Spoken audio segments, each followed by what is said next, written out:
Hola Santiago, hola Chile y hola al mundo que nos sigue a través de cooperativa.cl. 8 grados la temperatura actual, 20 la máxima que se espera para hoy en la capital de Chile.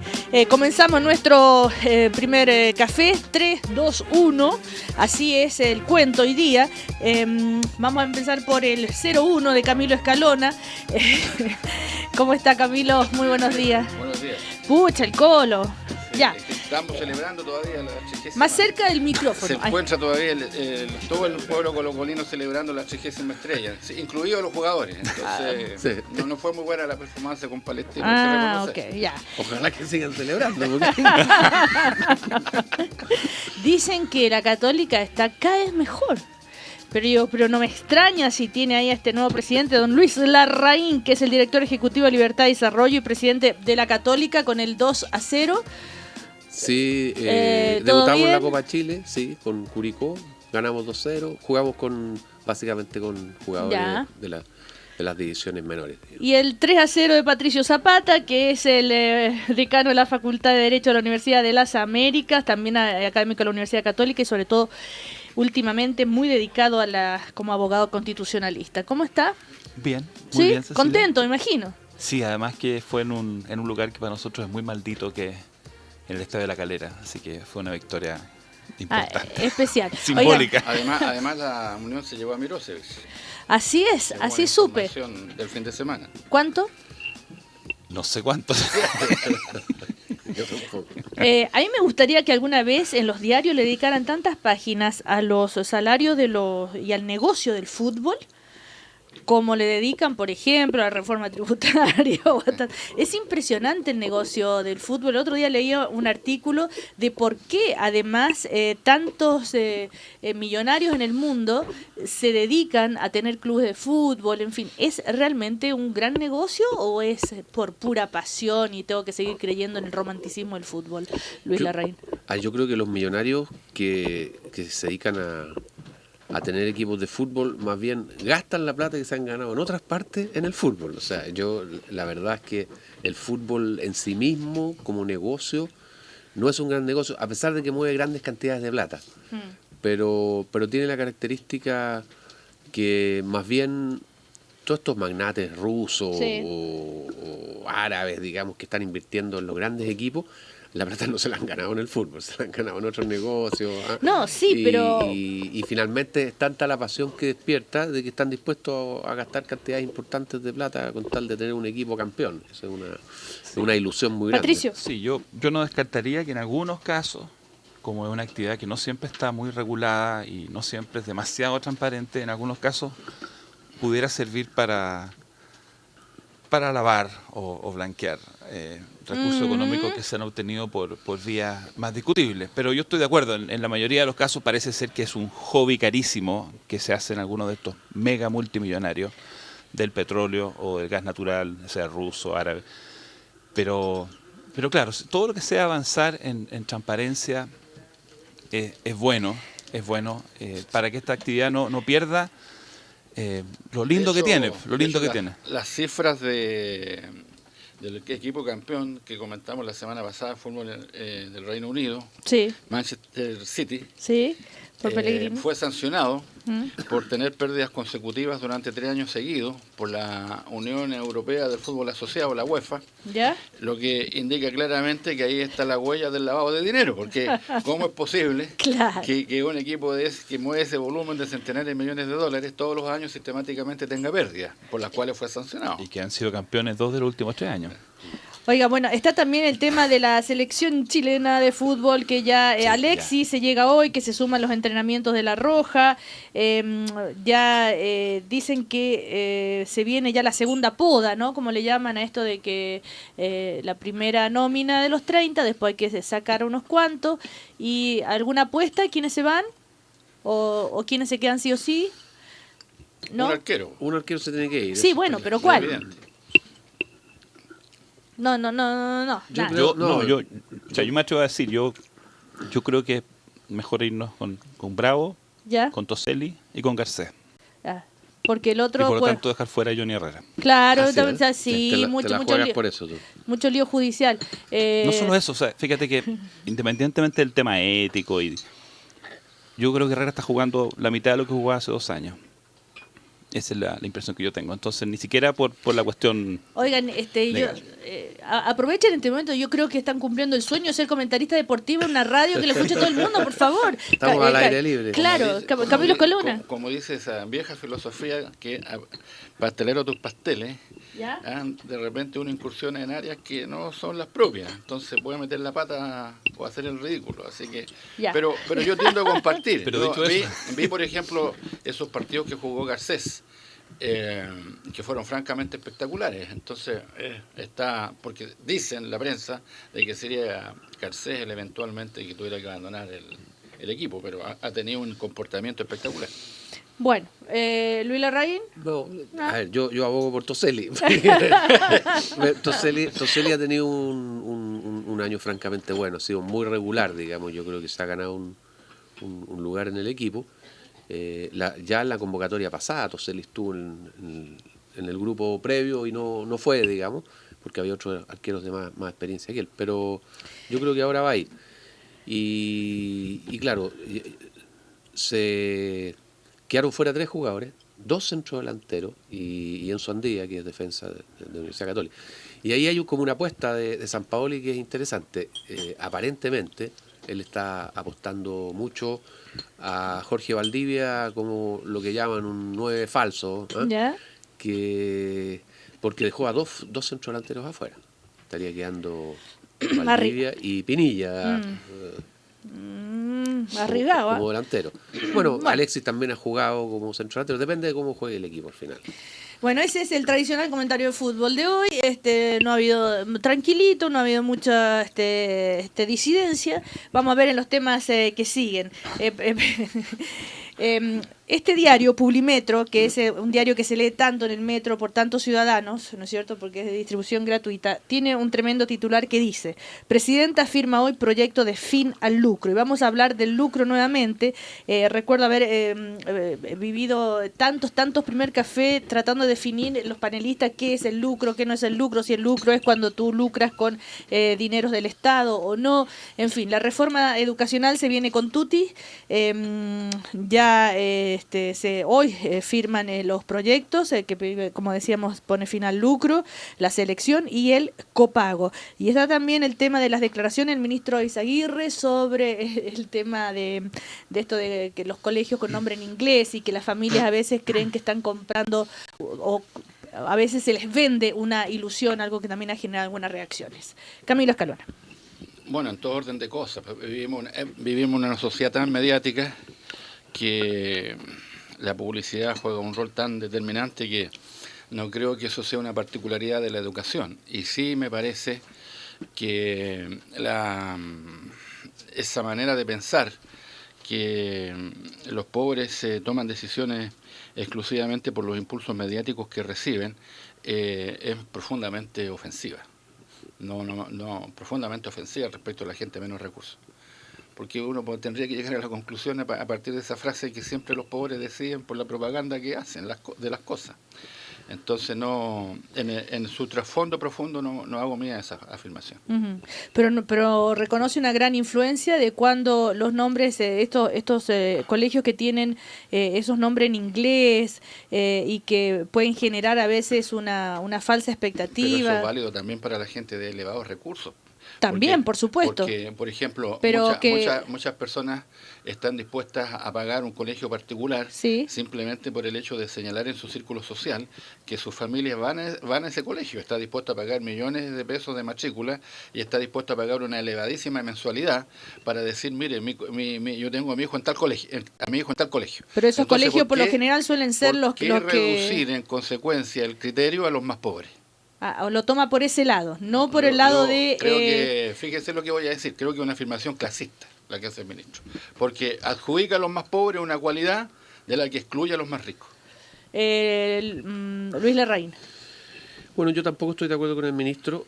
Creo que muchas veces, no solo en el ministro Izaguirre, hay la tendencia a considerar que hay ciertas personas que no tienen capacidad para elegir y por lo tanto hay otros que tienen que tomar las decisiones por ellos.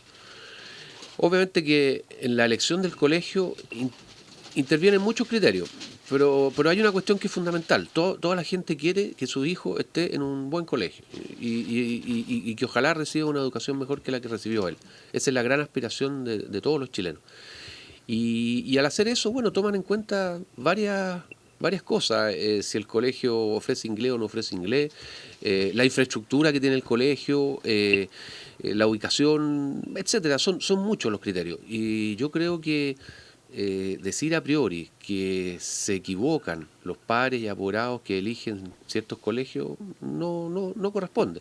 A mí me gusta la libertad de elegir y creo que desde ese punto de vista, ojalá que el proyecto del gobierno no tome la opción esta que decía yo al principio, de suponer que hay algunos que no pueden elegir y por lo tanto el Estado va a elegir por ellos. Si yo entendí bien las palabras del ministro, yo las entiendo desde el otro punto de vista. Desde la acusación, los dardos están tirados contra esos colegios que usando ese marketing y esos nombres en inglés pueden vender una ilusión que no es real. Y respecto a los colegios que decía Camilo Escalona, que todos quieren, para que después digan que estudian todo el colegio, por lo general esos son los colegios que obtienen mejores resultados después los alumnos para entrar a la PSU, o sea, con la PSU para entrar a la universidad. Eso también es una realidad indesmentible. Entonces una gran cantidad de esos estudiantes no ingresan a la universidad porque tienen asegurada su ingreso en una universidad privada. Bueno, entonces, también. Es un tema, pero ¿cómo interpretó Patricio Zapata las palabras del ministro?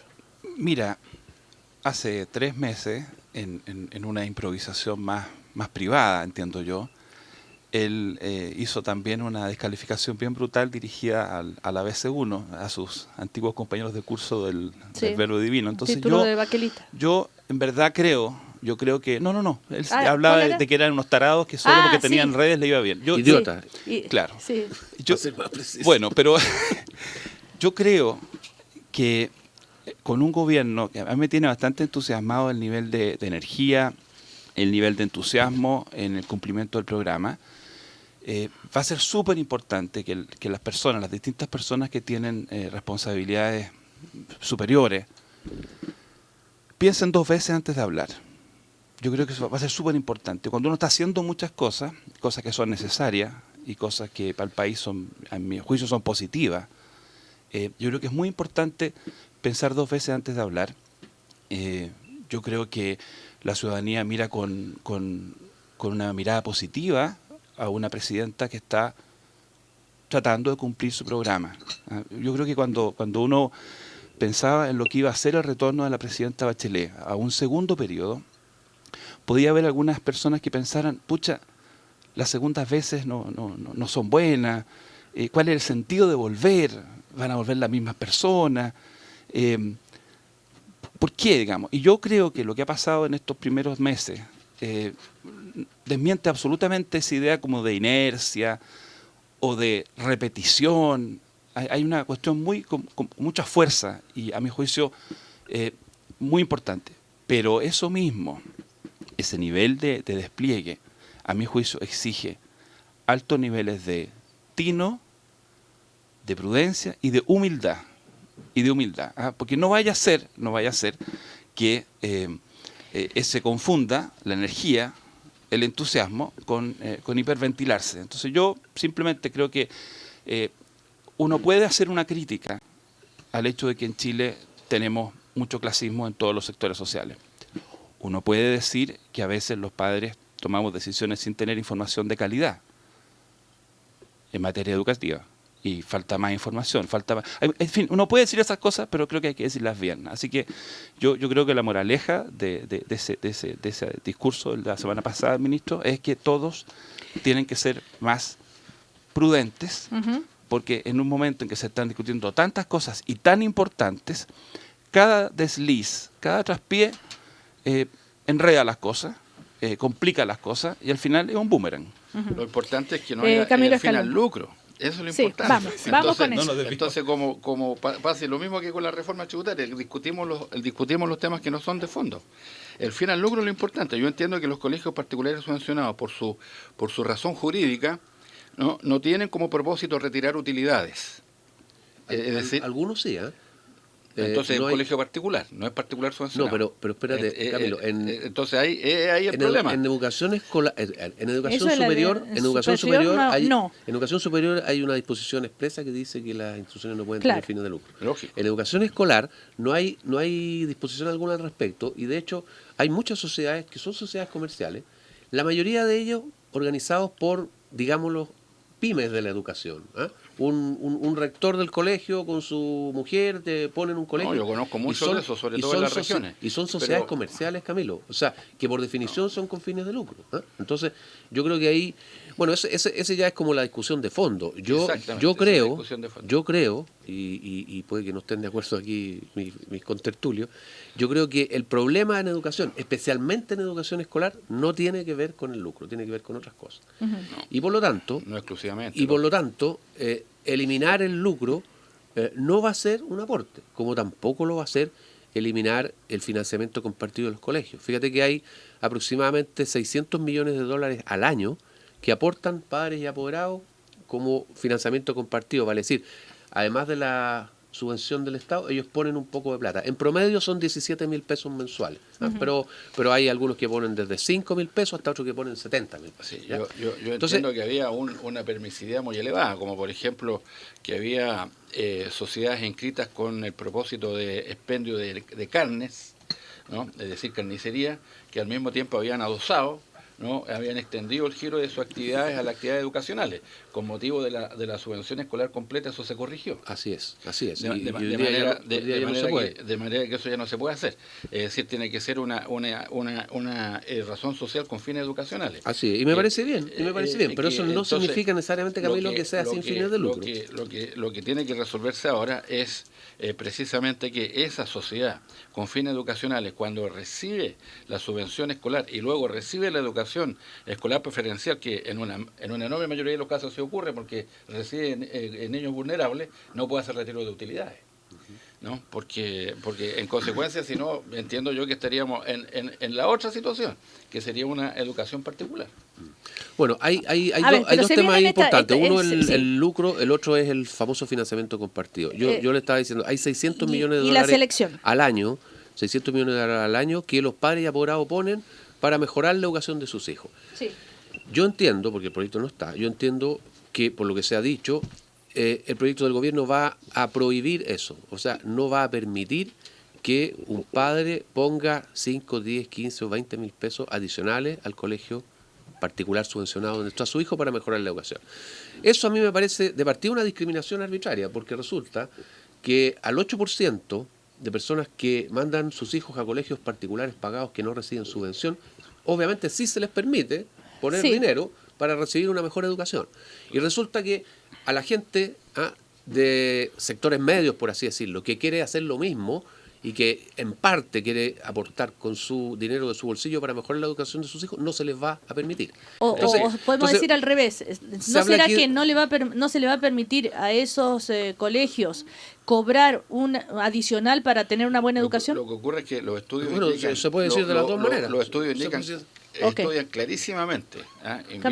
Invito a revisar el estudio que hizo la Biblioteca del Congreso Nacional, que se llama Retrato de la Desigualdad en Chile, que en el capítulo sobre educación indica, pero de manera clara e irredarguible, cómo este financiamiento compartido o copago es base de la estructura de segregación educacional que actualmente tiene el país, porque se marca la estructura en función de la capacidad de copago de los apoderados.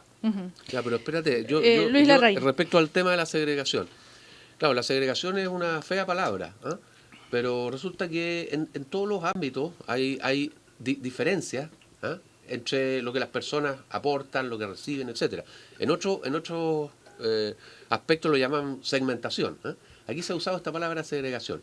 Pero fíjate que si tú eliminas... Porque la educación es el mecanismo de la movilidad social. Sí. Y en este caso no es de movilidad, sino que de eternización social, en una desventaja per se para el resto de la vida de su familia. Y en consecuencia está bien aplicada la palabra, pero lo segrega a una situación de pobreza y marginalidad. No, lo segregas cuando tú prohíbes. No es segmentación. Cuando tú prohíbes.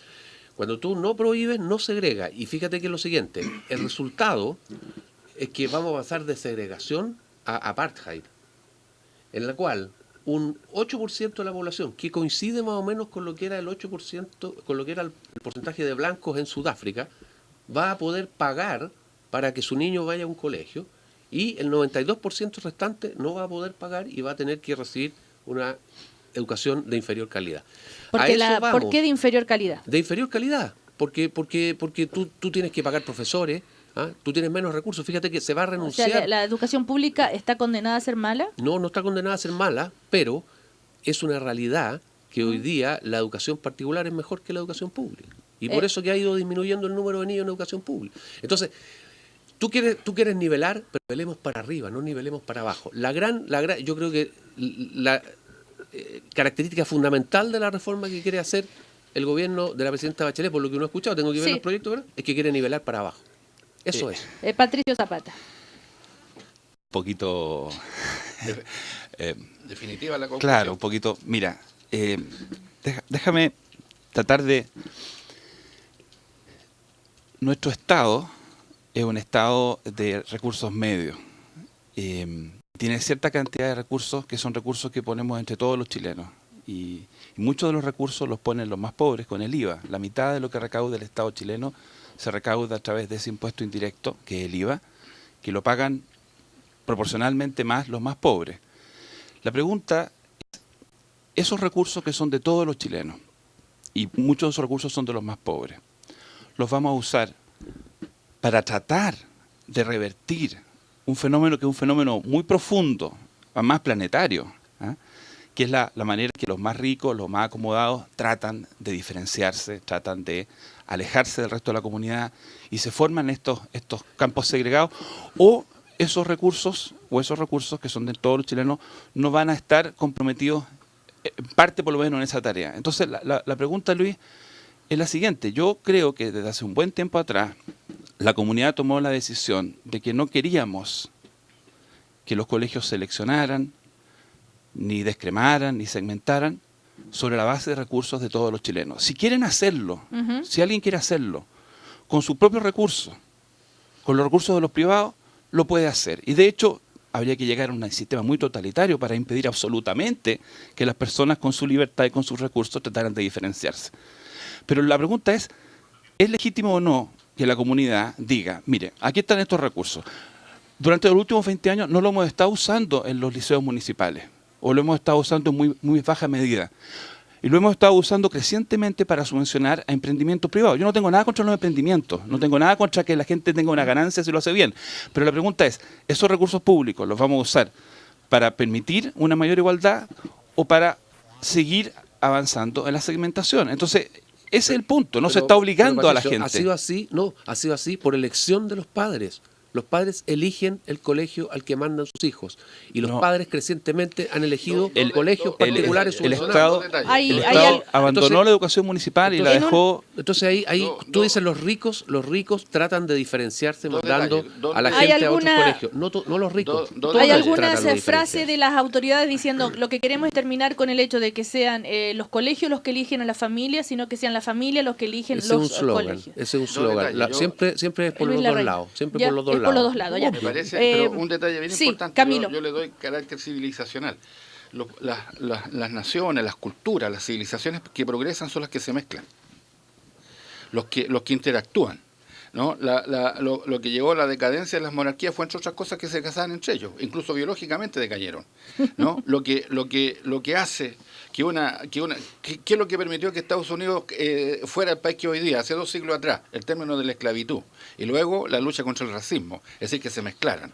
Entonces, una educación segregada, en que están encapsulados los ricos en un sector y los pobres encapsulados en el otro sector, va a conducir a la nación chilena al fracaso, al desastre completo. Camilo. Pero es así, pero si tú lo acabas de decir. Hoy día los colegios... acabas de decir que hay un 8% de ricos que va a su propio colegio y que los pobres van a los suyos propios. Así va a quedar después la reforma. Ahora no es así. No, pero es que has cambiado de opinión entonces en poco rato. Porque tu argumentación hace un rato atrás era exactamente la contraria. Lo que decía Luis Larraín, que si con esta reforma lo que va a ocurrir es eso. Que van a haber un 8%. Lo que ocurre hoy día, lo que está claramente demostrado y redargüiblemente, es que los pobres van a colegios de pobres. ¿no? Y que los ricos van a esta cápsula, ¿no? De un 8%. ¿Y la clase media va a colegio de clase media? Y la clase media va a colegio de clase media estratificado. Se puede uno ver en la educación chilena una escala de 8 peldaños. Es una escala segregada. De 8 peldaños la va a transformar en 2. Por nivel social. De 8 peldaños la va a transformar en 2. La gran desafío de la sociedad chilena. Yo me pongo en el caso de lo que él dice. La reforma puede resultar o no resultar. El problema es cómo aborda uno la reforma, qué actitud tiene la reforma, cómo uno hace frente a la reforma. Yo entiendo que chilenos y chilenos tenemos que tener una actitud frente a la reforma de apoyo, en el sentido que los chilenos podamos tener una educación que permita la movilidad social y que unos con otros nos juntemos. Pero mira, vamos a ir a comerciales. Déjame contestar eso. Hoy día sale un artículo muy bueno. Hoy día sale un artículo muy bueno que es de Felipe Cast y de Hernán Larraín en el Mercurio. Y dice lo siguiente: los colegios particulares subvencionados, si uno hace el cálculo intercolegios particulares subvencionados, son menos segregados que los colegios municipales. O sea, ahí se produce, a través del copago justamente, una convivencia de entonces vamos sectores espérenme, vamos a ir a comercial y a la vuelta tiene la palabra Patricio Zapata, por favor. También decirle que estamos con la Universidad Alberto Hurtado. Los nuevos descubrimientos científicos han permitido reducir el riesgo de morir de cáncer. ¿Qué está haciendo hoy la medicina chilena por la salud de las personas y la calidad de vida de los enfermos? Bueno, el Premio Nacional de Ciencias Aníbaldo Inestrosa se dedica a investigar el mal de Alzheimer y estará hoy en el ciclo de conversaciones con científicos de la Universidad Alberto Hurtado. Cambia el mundo, Universidad Alberto Hurtado. Comerciales y seguimos en el primer café. Estamos con Patricio Zapata, Luis Larraín, Camilo Escalona. Solo a la vuelta de comerciales también, a propósito de frases. Andrea Lamán dijo que esta reforma educacional el ministro la va a transformar en un maracanazo del gobierno.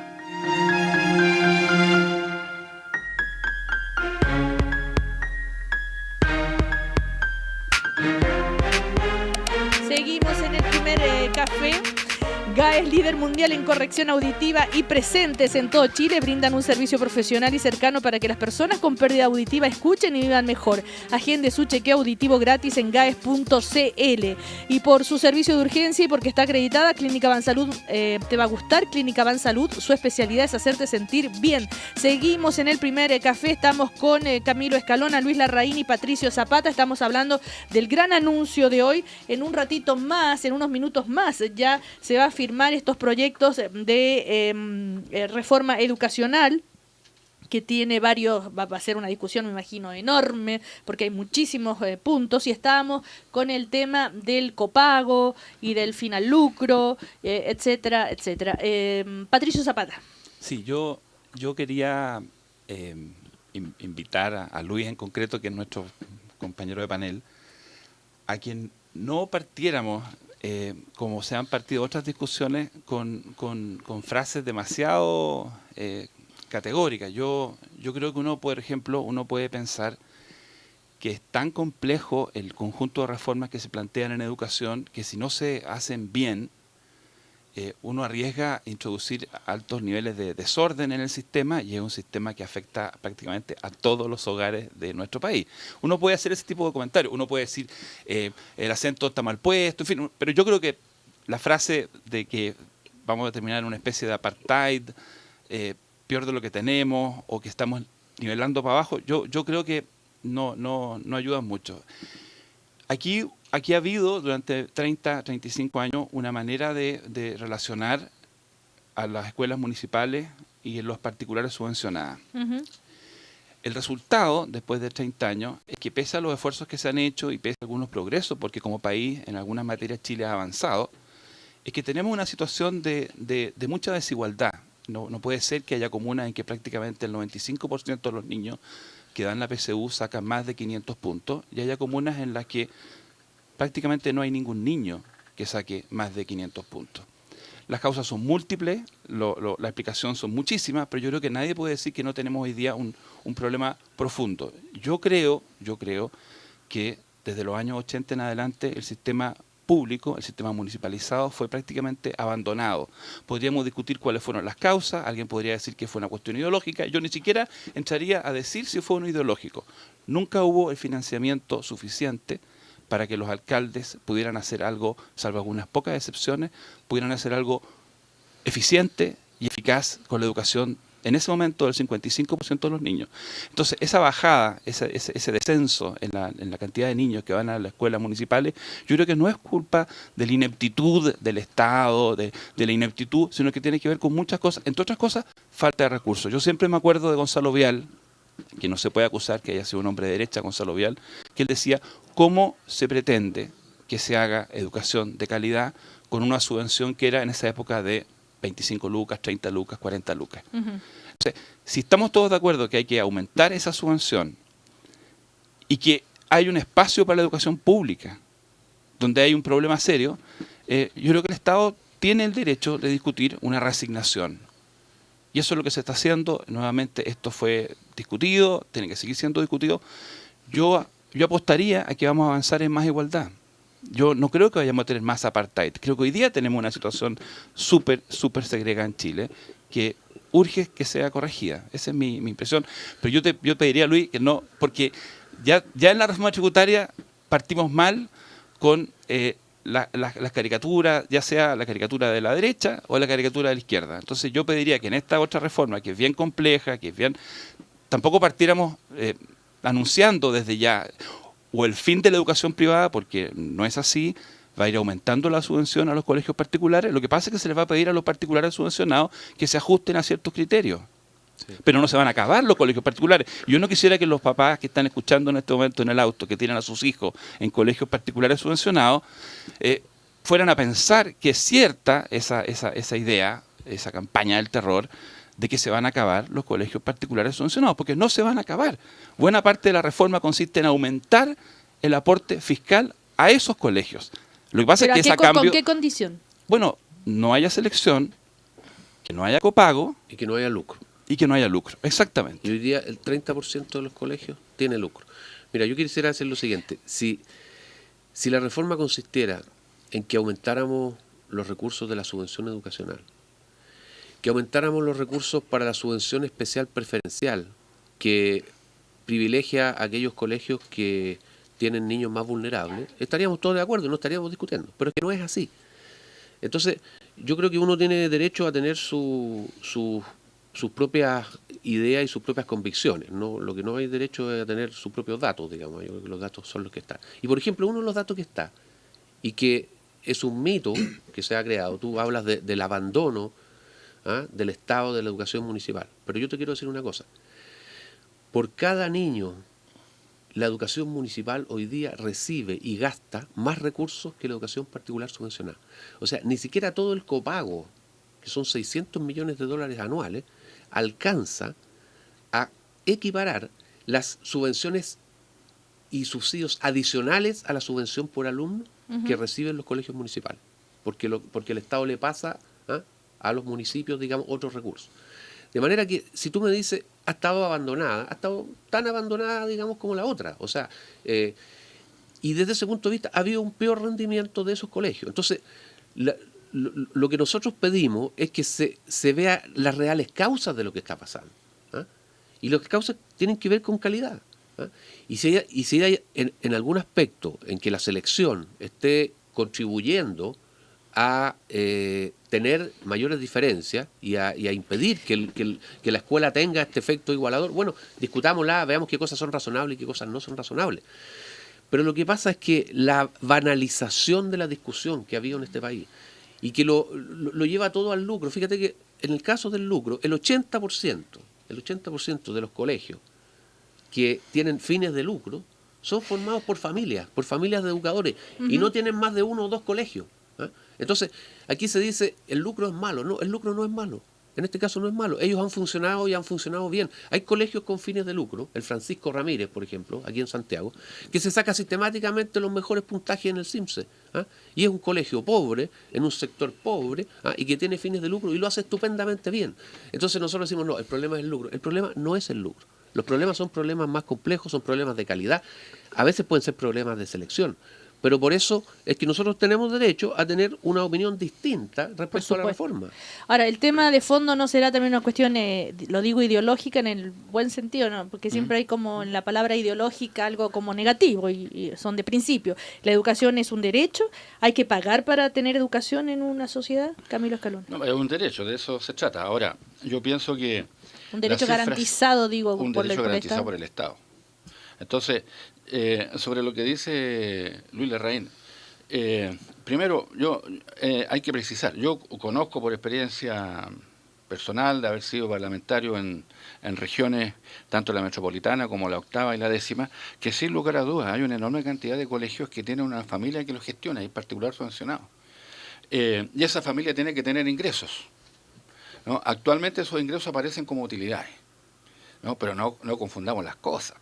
O sea, no estamos hablando de las cadenas de colegios particulares subvencionados que se han hecho sobre la base de utilizar en beneficio de esa acumulación de capital la subvención escolar. A ver, entonces, sí, pero es que quede claro, porque ni yo lo entiendo. Si yo mañana decido poner un colegio y recibo subvención del Estado, ¿puedo lucrar en el sentido que puedo ganar como para pagarme yo mi salario, para pagar el salario de los profesores, para pagar el salario de, ¿no es cierto?, de la luz, el teléfono, en fin? En muchos casos la función de administración, porque estos colegios no tienen un volumen de recursos. Pero no para comprarme la casa en la playa. Claro, la función de administrador aparece como utilidad, pero no es una utilidad en rigor. Es la función de gestión de administración que tiene la persona que dirige el colegio. Eso es la realidad de muchos colegios del interior del país. Entonces no nos confundamos en ese punto. Segundo, a la educación pública se le ha condenado a una estructura organizacional que la iba a hacer fracasar, que es la municipalización. ¿Por qué razón?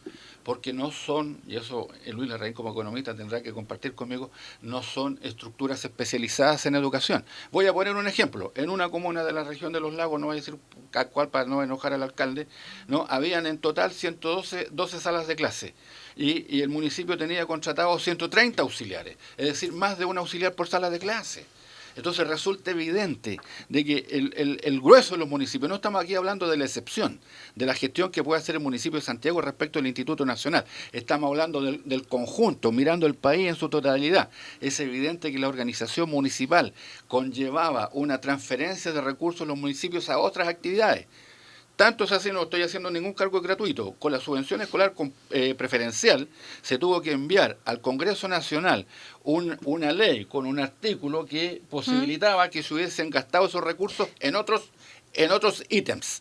Porque la primera fase de la subvención educacional preferencial, una cantidad muy significativa de municipios utilizó esos recursos para pagar deudas. Entonces la educación pública estaba condenada está hoy todavía condenada a un sistema organizacional que conlleva que los recursos tienen cañerías que los llevan a otro lugar y no a los niños que son el destinatario. Pero quiero decir que nos llega un mensaje de Educación 2020 que dice que la subvención es por asistencia y no por matrícula, y que los sectores de menores recursos la inasistencia de alumnos es enorme, por lo tanto también reciben menos dinero esos liceos. Bueno, esa aclaración a propósito de lo que decía a la estructura municipal. Yo creo que efectivamente hay mucho que hacer allí. Pero curiosamente, y no es tan raro porque realmente la ideología sí tiene que ver en esto, pero curiosamente a veces la solución no es necesariamente más Estado, sino que a mi juicio más comunidad. Por ejemplo, yo creo que mejoraría mucho la gestión de los colegios municipales si hubiera más participación de la comunidad. De verdad, de la comunidad organizada, de la gente, digamos... ¿De qué manera? Los padres ya apoderados. Hemos descubierto una coincidencia. Claro, la estructura municipal no es la propiedad. No, porque le transfiere recursos a terceros, a otros gastos. De acuerdo, pero tú podrías regular eso y podrías hacer que participara mucho más la comunidad, y que participaran los centros de padres, que participaran los centros vecinales, que participaran incluso, si dejáramos la ideología de lado, por ejemplo, empresas que tienen mucho arraigo local, que pudieran participar sin renunciar a lo público, con aportes. Eso demanda una razón jurídica diferente al municipio. Puede ser. Pero vamos a ver qué es lo que propone el proyecto del gobierno. Fin al copago, fin a la selección, fin al lucro, de manera, por supuesto, gradual. Hay que saber que esto, por ejemplo, que los colegios particulares subvencionados tendrán un plazo de 1 a 3 años para convertirse en corporaciones sin fines de lucro. Es alguno de los detalles que se sabe. Patricio Zapata. Yo creo que aquí hubo y sigue habiendo en alguna medida una enorme distorsión, porque se confundió la libertad de enseñanza, que es básicamente un derecho de las familias para elegir dónde van a estudiar sus hijos, la libertad académica o de cátedra, que es definir contenido, con la idea de que estos colegios podían funcionar con los criterios del derecho comercial o el derecho civil, olvidándose que estamos ante un derecho fundamentalísimo, el derecho a la educación. Y yo estaba recordando, Luis, hace apenas 10 años, se hizo un esfuerzo porque los colegios particulares que recibían una subvención adoptaran ciertos resguardos elementales del derecho a la educación. Por ejemplo, si usted quiere recibir la subvención, usted no puede expulsar a un niño del colegio en la mitad del año académico por la morosidad del padre. Si usted quiere recibir la subvención, usted tiene que tener un 15% de niños vulnerables. Si usted quiere recibir la subvención, usted no puede seleccionar en primero básico. Y fíjate que los diputados de la UDI, todos los diputados de la UDI, el año 2003, fueron al Tribunal Constitucional porque ellos decían que estas imposiciones del Estado iban contra el derecho de los contratos de un particular que había firmado un contrato con un papá que se había comprometido a ciertos pagos y que esto violaba la libertad de enseñanza. O sea, aquí tenemos una mentalidad que entiende que lo más importante es el derecho de emprendimiento de un privado. Y yo creo que lo que estamos haciendo es hacer un reequilibrio donde el derecho a la educación finalmente va a tener el peso que debe tener. Yo te vuelvo a decir, yo no demonizo el lucro, yo no soy parte de esa especie como de religión antilucro. Yo creo que un país necesita que en distintas áreas haya personas que incurran en riesgo, que tengan ideas, y que esas personas reciban una recompensa por su creatividad. Lo que pasa es que yo creo que en materia de educación, y en la educación urge, los recursos que tiene el Estado de Chile tienen que ir a aquellos espacios, a aquellas tareas que, en mi opinión, nos lleven a mayor igualdad. Y podemos pedirle a cambio de esos recursos a los privados que se ajusten a esos criterios. La no selección es un criterio que yo creo que es muy compartido. Se acaba de firmar, ya la presidenta ha firmado estos proyectos de ley. ¿Ustedes creen con los años que tienen de atención especializada a lo que pasa en el país, es la reforma el cambio más importante, más estructural en materia de sistema educativo? ¿Creen ustedes de los últimos...? En política social, sin duda. En política social estoy de acuerdo. ¿Sí? Claro, no me voy a decir de lo que dije la semana pasada. ¿Qué? Que a mí me parece el cambio más importante fue el retorno de la democracia, porque eso fue mi argumento hace una semana. Pero sin duda que después de ese cambio, el aspirar a una educación pública, vigorosa, en el marco de un sistema mixto, que signifique una educación gratuita, de calidad y sin lucro, es un cambio, sin duda, el más importante que el país ha propuesto. ¿Va a ser la reforma más difícil que la tributaria finalmente? Mira, yo no sé, a ver, yo creo que... Luis Larraín. Yo no conozco el texto de los proyectos, pero sí conozco la discusión que ha habido y a mí no me gusta la reforma. Lo que yo sí puedo coincidir es que la reforma educacional debiera ser la reforma más importante que tenemos que hacer, porque está en el centro del pensamiento que yo tengo, que los problemas de desigualdad en este país se resuelven básicamente de dos maneras. Uno, con más oportunidades de trabajo, y dos, con mejor educación. Y yo estoy de acuerdo en avanzar hacia una educación que trate de disminuir las diferencias. Pero creo que no es esta. Y no es esta, lo repito, porque aquí se ha banalizado la discusión y se descubrió banalizado, y se descubrió este fetiche que era el lucro, que por lo demás partió con la educación superior, donde había ciertos casos en que efectivamente, por tener fines de lucro, algunas universidades realmente incurrieron en un problema enorme, un problema de calidad, que no dieron además a los alumnos lo que, etcétera. Pero resulta que en educación... Y que violaron la ley, porque es ilegal lucrar en la educación superior. Además, y la ley lo decía expresamente. En cambio, en la educación escolar no se producía ese problema, la ley no dice que no deben lucrar, etcétera. Y yo creo que el lucro en educación escolar no es parte del problema.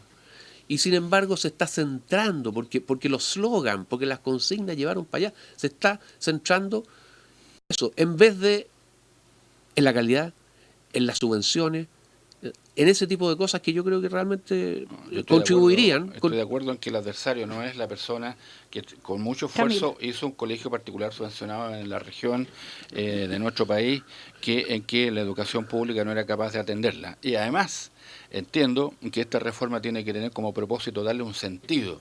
Por ejemplo, no voy a decir una comuna, pero una comuna donde hay actividad de pesca, de agricultura y ganadería, lo que reciben los estudiantes de la educación media no les sirve para trabajar ni en la pesca, ni en la ganadería, ni en la agricultura, y por lo tanto lo empuja a una incierta inmigración a las ciudades. Es decir, es un cambio de amplísimas proporciones. Patricio Zapata.